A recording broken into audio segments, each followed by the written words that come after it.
दोस्तों देश में इलेक्शन शुरू हो चुके हैं। इलेक्शन का माहौल पूरी तरीके से यहाँ पे देश में बन चुका है। कई सारी पॉलिटिकल पार्टीज यहाँ पे आप रैलियां निकाल रही है, चुनावी एजेंडे बनाए जा रहे हैं, आरोप प्रत्यारोप का माहौल बन चुका है, फ्री राशन दिया जा रहा है लोगों को, फ्री सिम्स निकाली जा रही है, यहाँ पे पॉलिटिकल बयानबाजी चल रही है और जम के यहाँ पे पैसा उड़ाया जा रहा है इलेक्शन पर, ताकि लोग यहाँ पे ज्यादा से ज्यादा आगे आए और उनकी पार्टीज को वोट करें। इनफैक्ट इंडिया तो दुनिया का सबसे लार्जेस्ट डेमोक्रेटिक कंट्री है और इतना लार्जेस्ट डेमोक्रेटिक कंट्री है उसके वजह से यहाँ का जो इलेक्शन होता है वो काफी लंबा और सबसे महंगा होता है। अगर मैं साल 2019 का ही आप एग्जांपल दूं तो इंडिया का जो इलेक्शन था लोकसभा का 2019 का, वो पूरी दुनिया का सबसे महंगा इलेक्शन था और होपफुली इस साल का जो इलेक्शन होने वाला है वो इस रिकॉर्ड को भी तोड़ेगा और ये दुनिया का फिर से महंगा इलेक्शन बन जाएगा। लेकिन हजारों करोड़ों रुपए खर्च करने के बाद भी, इलेक्शन कमीशन की इतनी प्रिपरेशन के बाद भी, नेताओं के पॉलिटिकल गेम्स के बावजूद भी इस साल का जो फेज 1 का वोटिंग है वो यहाँ पर पिछले साल से भी कम रहा है। यानी कि इंडिया में अभी तक जिन जिन स्टेटों में फेज 1 और फेज 2 के इलेक्शन हो चुके हैं वहां पर साल 2019 से भी कम वोटिंग देखने को मिली है। इस बात अगर हम पहले बिहार की ही करें तो साल 2019 में लोकसभा के इलेक्शन में बिहार में टोटल 53% की वोटिंग रिकॉर्ड की गई थी,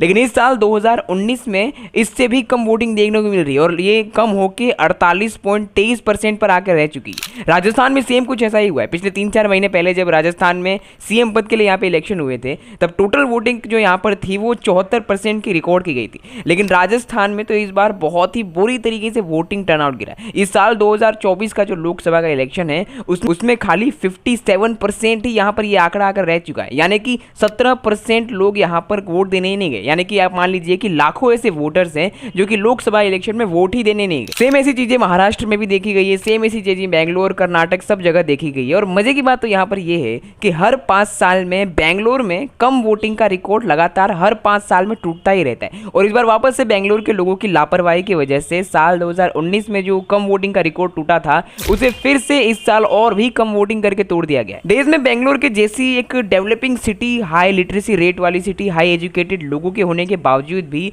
आखिर यहाँ पर क्या कारण बन रहा है कि साउथ इंडिया से लेकर नॉर्थ इंडिया हर जगह इस साल कम वोटिंग देखने को मिल रही है। एक बार तो चलो मान भी लेते हैं कि नॉर्थ इंडिया के स्टेट जहां पर लिटरेसी रेट इतनी ज्यादा नहीं है तो यहाँ पर शायद लोगों को उनके पॉलिटिकल राइट्स यानी कि वोटिंग का जो इंपॉर्टेंस है उन्हें उनके बारे में नहीं पता होगा, तो मान सकते हैं कि नॉर्थ इंडिया में यहाँ पे वोटिंग टर्नआउट कम होता होगा। लेकिन साउथ इंडिया जैसे स्टेट जहाँ इतनी हाई लिटरेसी रेट है, यहाँ पर इतने पढ़े लिखे लोग, एजुकेटेड लोग हैं, उसके बाद भी क्यों हर 5 साल में वहाँ कम वोटिंग का रिकॉर्ड टूट जाता है और हर साल यहाँ पे वोटिंग कम ही देखने को मिलती है लगातार। इस चीज के पीछे आखिर क्या रीजन है, आखिर क्या लोग सोच रहे हैं जिसकी वजह से वो वोटिंग करने ही नहीं जा रहे? क्यों इंडिया में इस साल 2019 के मुकाबले और भी कम वोटिंग देखने को मिल रही है? आइए क्रैक करते हैं लोगों के माइंडसेट, लोगों के विचार, उनके थॉट्स को, और ये भी जानते हैं कि क्यों आधी से ज्यादा पॉपुलेशन यहाँ पर वोटिंग देने ही नहीं जा रही की। अगर हम डायरेक्टली अपने मुद्दे पर आए और इस सवाल के जवाब को जानने की कोशिश करें कि आखिर क्यों देश में हर राज्यों में आधे से ज़्यादा लोग जो हैं वो वोटिंग करने ही नहीं जाते, वो लोग क्या ऐसा सोचते हैं कि वो वोट देने ही नहीं जाते। और इनफैक्ट जो ज़्यादा एजुकेटेड राज्य है जहाँ पर लिटरेसी रेट, पढ़ाई लिखाई का रेट जो बहुत ज़्यादा ऐसे जो राज्य हैं वहाँ पर तो और भी कम वोटिंग देखने को मिलती है। तो उसके पीछे की क्या मानसिकता है, क्या कारण है? तो अगर उसकी बात करें तो उसके पीछे सबसे मेजर रीज़न है they don't depend on the government. इसमें सबसे मेजर रीज़न की बात करें जिसके कारण लोग यहाँ पर वोट डालने ही नहीं जाते, उसके पीछे का कारण है कि आधी से ज्यादा इंडिया की पॉपुलेशन सरकार पर निर्भर ही नहीं रहती। अगर आप देश में इलेक्शन के, पिछले इलेक्शन के वोटिंग के रिकॉर्ड को और डाटा को उठा के देखोगे तो आपको यहाँ पर पता चलेगा कि देश में जो रूरल एरियाज है, जो गांव के एरियाज होते हैं, वहां पे हर बार सबसे ज्यादा वोटिंग देखने को मिलती है और जो यहाँ पे शहर के एरियाज होते हैं, जो अर्बन एरिया होते हैं, वहां पे हर साल यहाँ पे कम वोटिंग ही देखने को मिलती है और यहाँ पर कम लोग वोटिंग देने में इंटरेस्ट होते हैं। साथ ही जहाँ पर तो सबसे ज्यादा एजुकेशन, एम्प्लॉयमेंट होती है, जो ज़्यादा लिटरेसी रेट वाले स्टेट्स होते हैं, सिटीज़ होते हैं,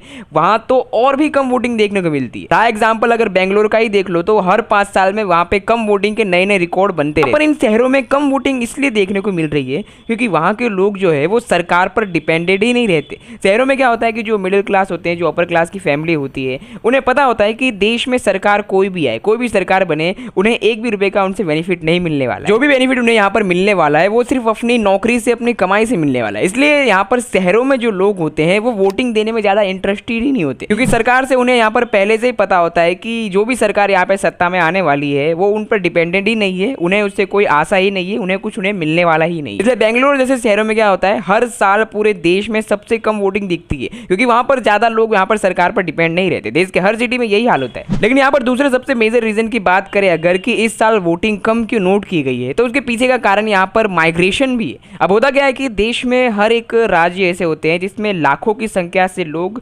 माइग्रेशन करते हैं, दूसरी जगह जाते हैं और वहाँ पर नौकरी, यहाँ पर अच्छी लाइफस्टाइल जीने के लिए। ऐसे में क्या होता है कि जो माइग्रेंट लोग होते हैं जो कि लाखों की संख्या में होते हैं, वो अपने राज्यों को छोड़ के दूसरे के राज्यों में जाते हैं और वहाँ पर वो अपने नौकरी में जो व्यवसाय है उनमें वो बिजी हो जाते हैं। वो लोकल गवर्नमेंट, लोकल पॉलिटिक्स पे, इलेक्शन पे यहाँ पर खुद को सेपरेट कर लेते हैं, इन सब चीज़ों पे वो ध्यान नहीं देते। बहुत सारे यहाँ पर ऐसे बिजी एम्प्लॉयज़ भी होते हैं जो जिस रीज़न की वजह से माइग्रेट हुए दूसरे राज्यों में, उन सभी चीज़ों पर वो ज़्यादा ध्यान देते हैं, क्योंकि वो उन्हें पता है कि सरकार से उन्हें यहाँ पर कोई बेनिफिट नहीं होने वाला है, इसलिए वो सरकार को यहाँ पर चुनने में इंटरेस्टेड नहीं होते। अब ऐसे में इलेक्शन अगर वीकेंड पर भी आ जाए तो और बड़ी परेशानी हो जाती है, क्योंकि यहाँ पर ऐसे बहुत सारे माइग्रेट लोग होते हैं जो नौकरी के लिए यहाँ पर दूसरे राज्य में गए होते हैं। वो यहाँ पर एक वीकेंड का डे होता है, छुट्टी का दिन होता है, उसे वहाँ पर इंजॉय करना पसंद करते हैं रेदर देन लंबी लाइन में लगकर वोट देने से। तो ऐसे कारणों की वजह से भी यहाँ पर इस साल वोटिंग कम देखने को मिल रही है। तीसरा रीजन की बात करूँ अगर मैं, तो वो है अनसुटेबल कैंडिडेट। आज के टाइम पर क्या है कि शहरों में रहने वाले जो मिडिल क्लास के लोग हैं, जो यंगर जनरेशन है, वो सरकार पर एक तो डिपेंड रहती नहीं है